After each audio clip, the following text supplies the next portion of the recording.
Hey guys, in this video we're going to make our cabinet doors, do some antiquing, and yeah, let's get started. I got my red dress on tonight, dancing in the dark in the moonlight. Done my hair up real. Okay, so the previous homeowner, they just took these 30-year-old shelves and they painted them white. And I was going to originally just strip off all the paint, but it's a painstaking process because there's all these grooves and intricate details. So what I decided to do was just strip the carcass. So I'm just gonna strip this white paint and try to match this color. So that's the piece, which to me is so confusing. I can never wrap my head around this. Like I go cross-eyed just thinking about it, but he figured it out. So this is what type of wood? Poplar. Poplar. So we got our cabinet template. I know it's kind of hard to visualize, but see how I did the whitewash and you can still see the white strokes and it still looks good? That's kind of the look I'm going for. Okay, so I have two sanders. I have the circular as well as the pointy one. The pointy one is perfect for the little edges.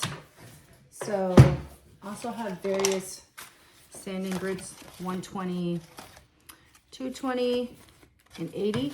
80 is the roughest. So my husband already went over with the 80, so now I'm gonna go over with the 120 and finish off with the 220. And I'm gonna do that for each of my pieces. And this process is not fun. Actually, I don't mind it. It has to be done. But I did hear that it's better to go from a high grit to a smooth grit and not skip out pieces along the way.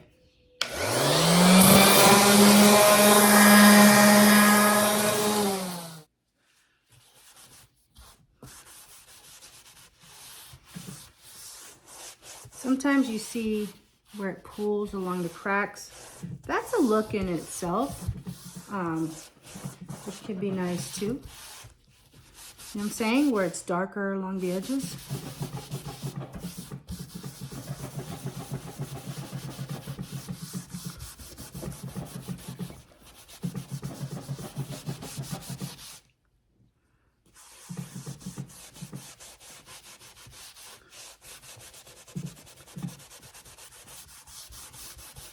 Okay, so now I have some downy, and what I plan on doing is doing a light coat. Just a little bit of a whitewash. Just so it can look like that pretty aged type of wood.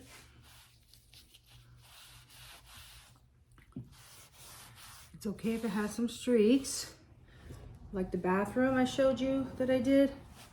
Had plenty of streaks. So it's okay. It has some streaks. It'll look nice later.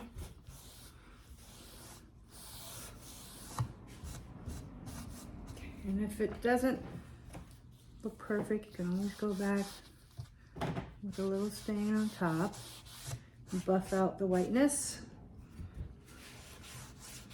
Buff out the whiteness, right? Okay, so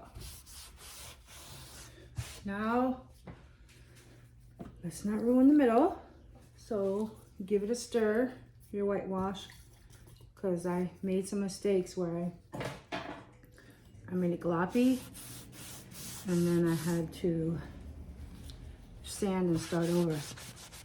Because too much white paint will actually pick up the stain, and we don't want to pick up the stain. I just want to give like a veil, a whitewash veil over the stain. So, let's see.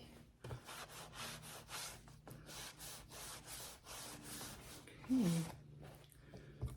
Then I do like it when you see some of the edges, the inside edges have a little bit of white. I think that looks good. I like when the outside edge has a little bit of a white whitewash. Yeah. And then you kind of wipe in order of how you place the whitewash. I think that looks pretty nice. I didn't ruin that. There we go. So you see how this is kind of streaky right here? So I can just take a little bit of the stain and go on top, kind of buff it out.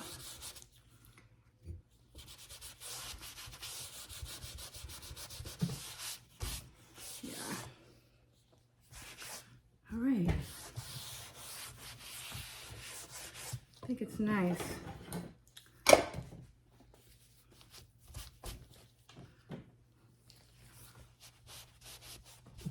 Yeah, so let's bring it in the kitchen. Just imagine this whole bottom layer with the wood and the island with the wood. And then the top, I'm gonna do all like a stone painted cabinet. Same with the pantry, just so it can kind of brighten it. But I do like the rich wood tone at the bottom. Originally, I thought you just glue these panels on, but you actually have to create like a little dovetail and insert them like that. Okay, so the last thing I'm gonna do is I'm gonna hit it with a matte polyurethane. But I wanna just get the assembly line going.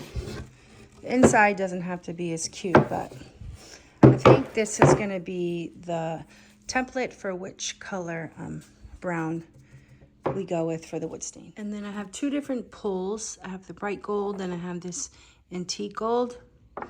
I kind of think the antique gold is more modern, but of course I have to get larger ones. I forget what color my sink faucet is. This is actually a little too deep, and this one's a little too, it's like Gangzu gold.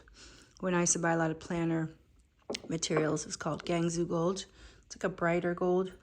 But to me, this one's just a little too dark, so haven't finalized the hardware yet, but I'm loving how it looks so far. Okay, I'm on my final stretch of staining the cabinets. I just want to show you what the early American looks like after the stain, and then what it looks like with the whitewash, so you can compare. Okay, so my AC is messed up, so I'm getting it fixed. I'm in a town over called Clovis, but I just want to say, so I moved out here, totally new area I'm not used to. I have my husband and my kids. My husband's gone half the week. The kids, well, you know, kids are kids, especially teenagers, but it's actually very lonely. Like, I need to join like a women's club or something, because I'm like super lonely out here, and I don't know, maybe I'll join some Facebook groups. But it's definitely hard. It's like I dropped my son off at preschool, and I was like, you know, I might be like 5 minutes late. I was like, could my daughter pick him up, because I might be late, I gotta take my car. And like, no, there has to be an adult. And I said, well, I don't really have an adult. They're like, you don't have anyone else? I was like, you know, I'm alone out here. And it just dawned on me, like, I have no one to rely on. So there's a certain amount of bravery that goes from like uprooting your whole existence and moving like hours away to a new area. There's like bravery in it, there's uncertainty in it, and there's some loneliness in it. So anyways, that's just my share for the morning. See you guys later.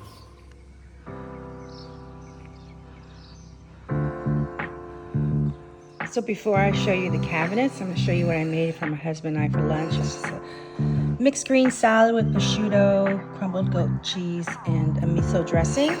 I made bacon wrapped beef tenderloins, and I made sushi rice with crab and avocado. You know, the imitation crab where you add like the mayo, the sesame oil, pinch of sugar, soy sauce, sriracha. Anyways, I made that like a sushi bake. But anyways, yeah, so I'm about to eat this. All right, I wasn't going to show you till the top one. Okay, guys, so this is what the cabinets look like. It's kind of looking like redwood or unfinished wood, but believe me, this wood started off super blonde, and I had to match the existing carcasses, which is super difficult. So it's the early American stain plus the whitewash plus the matte polyurethane. Now, some of them look a little different, like the one on the left. I'm going to refinish and go over with some more coats so they can be more consistent. But trust me, I've got like 40 doors to make, so some are going to be cuter than others. But at the end, I can use some touch-up colors to give them more cohesion. But it's like a warm, buttery brown with a hint of pink. And I think the pink is just the undertone of the stain. So let's do some quick antique shopping. And in the next video, I'll show you how they look with the top parts. I'm looking for something for the kitchen.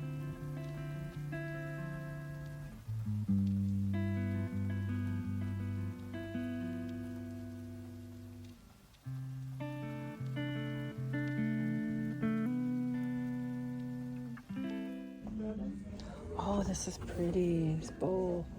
It's heart bowl. How much is this? $25. Let me get this one.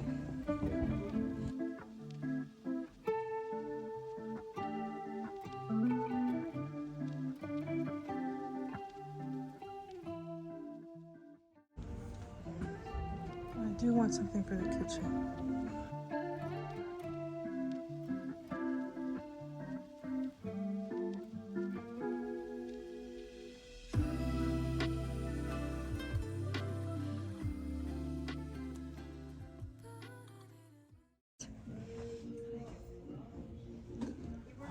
Those pretty. How much is this? Oh, this is pretty. 40. It's not bad.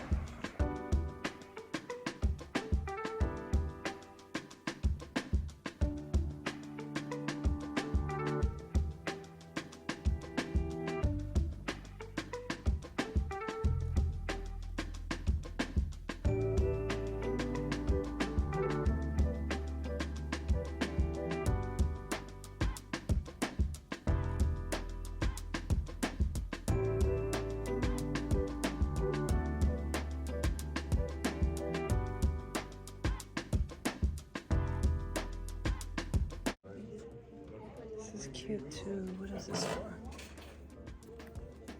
$20 vintage wire basket. I want something that says cookies. You know, something that says cookies for the cookie counter. The counter, like some sort of stoneware.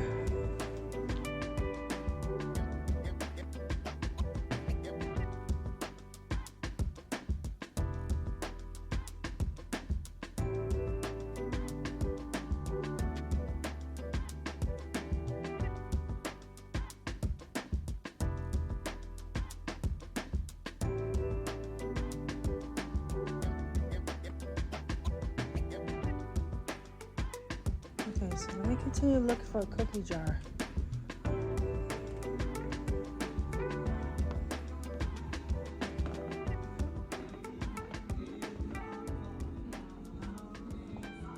Oh no, these old knobs. Little wheel doorknobs. Cute. I love mixing old and new stuff, you know? But sometimes I buy things and I just end up not even using it or liking it, so I have to be careful that I don't just junk up my area. But I am looking for something for the kitchen counter. Something like that, but bigger. This is cute. Too bad it wasn't bigger. This one. $18. It's kind of cute, but what could I even hold in it? It's too little to hold anything substantial. I like to hold spoons and stuff. I need something a little bit bigger with a bigger mouth. Oh, this is cute. Look at this. Oh, this is beautiful. How much is it? $35. I like it. See, this little pot is $27.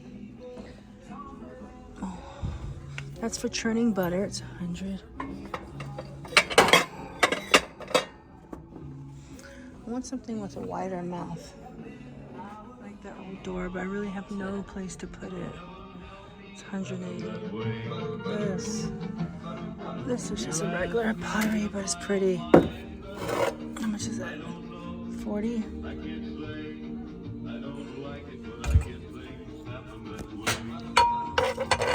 See, I need something big enough to hold this. This is pretty. Little pot. No price.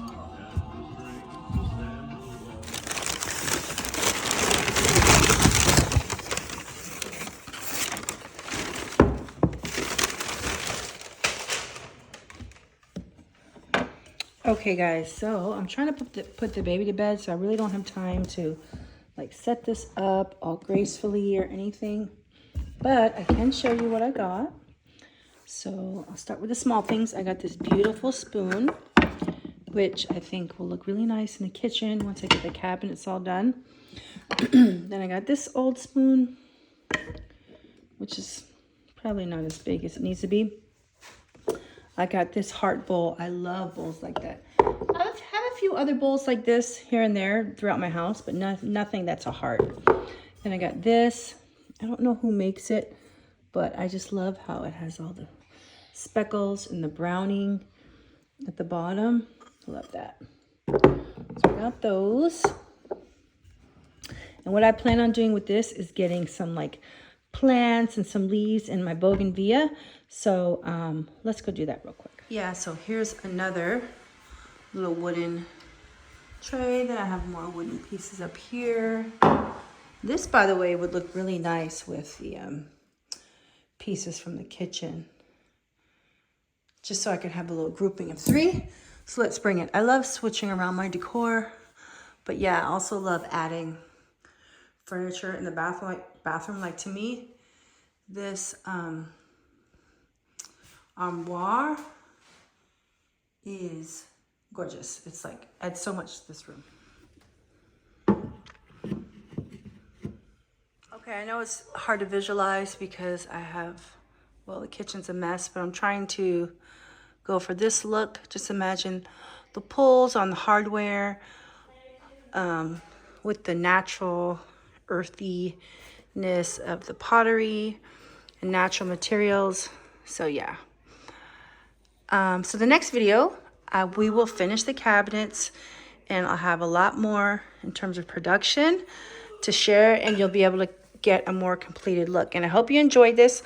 Follow along. Don't forget to like and subscribe, and give me feedback, suggestions, comments. All right, bye.